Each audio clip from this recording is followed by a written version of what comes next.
24 little pockets of light, these little hard lights all the way around the edge of the light, which give a very unique light source. And to check the light, we need to simply look from the model's perspective.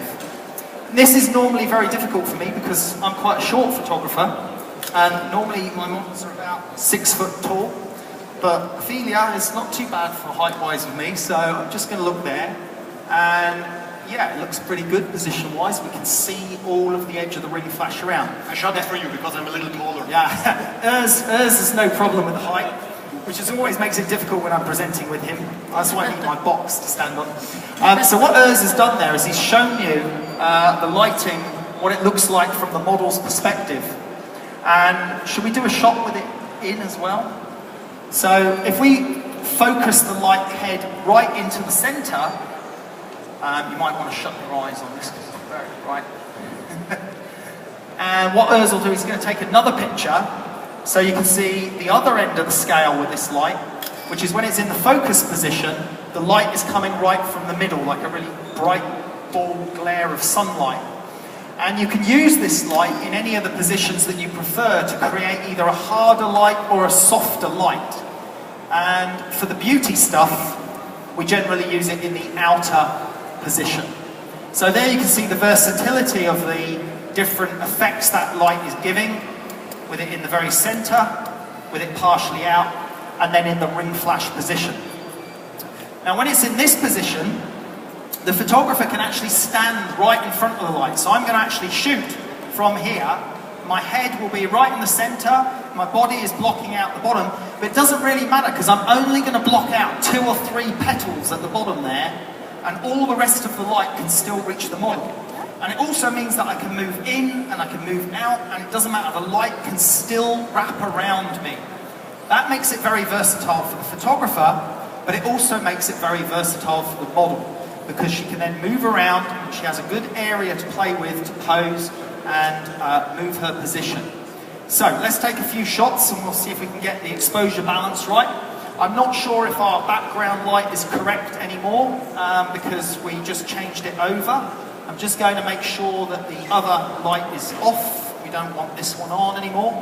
So now we're going back to a 2-light setup. We've got 1 light on the background and 1 para light. These lights actually make photography too easy, to be honest. They actually make it so easy, it's unbelievable. So, I'll just position myself here. Focus in on Ophelia. Take the shot. See whether the exposure is correct. Now, it's underexposed at the moment by a little bit, but let's just take a look at that catch light in the eyes so you can see what I'm talking about. We should see that ring flash effect in the eye. There we can. And you can see my shadow at the bottom there, that's just my legs at the bottom blocking out part of the light.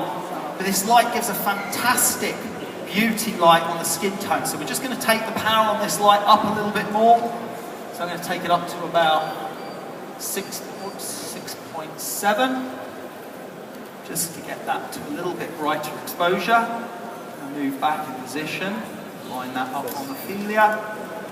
We should have the exposure, it's just going to lighten up on the screen in a second. There we go. So really simple beauty light to use. And the beauty of this light is that it gives this lovely triangle on the center of the face. And what happens is around the edges of the face and the jawbone and the cheekbones and the neckline, that all goes into shade. And then we can accentuate that a little bit more in Photoshop if we need to, which really gives us a fantastic light for beauty and beauty portraiture. So I'm just going to see if I can get a little bit more into position here.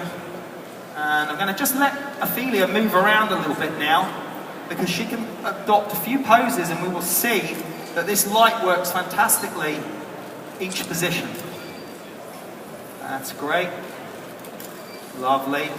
You'll see that lovely catch light in the eyes, and no matter which way she turns, which way she looks, this light is coming very central onto her, giving these fantastic skin tones, fantastic lighting position. I'm just going to get the focus there. I'll line this up a little bit tighter. I'm going to go in. Now I'm going to just show you as well here how if I go in even closer, it doesn't affect my light. So I can basically move in closer on my model, so I can just slide my little box in just to make sure I'm tall enough to shoot that. And I can go in for a really tight focus close up on the head for a beauty shot. And again, and again. And all of these, my body and my head is not affecting the light.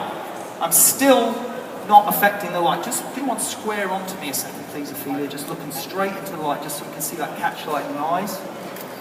Now, in that position, just let that lighten up, you see. So I've moved in closer to the model, quite a few feet further, and I have not affected the light at all because it's wrapping around me and still hitting the model. So it gives you great versatility as a photographer and also for the model to move around within the shot. So we'll just do a couple more shots.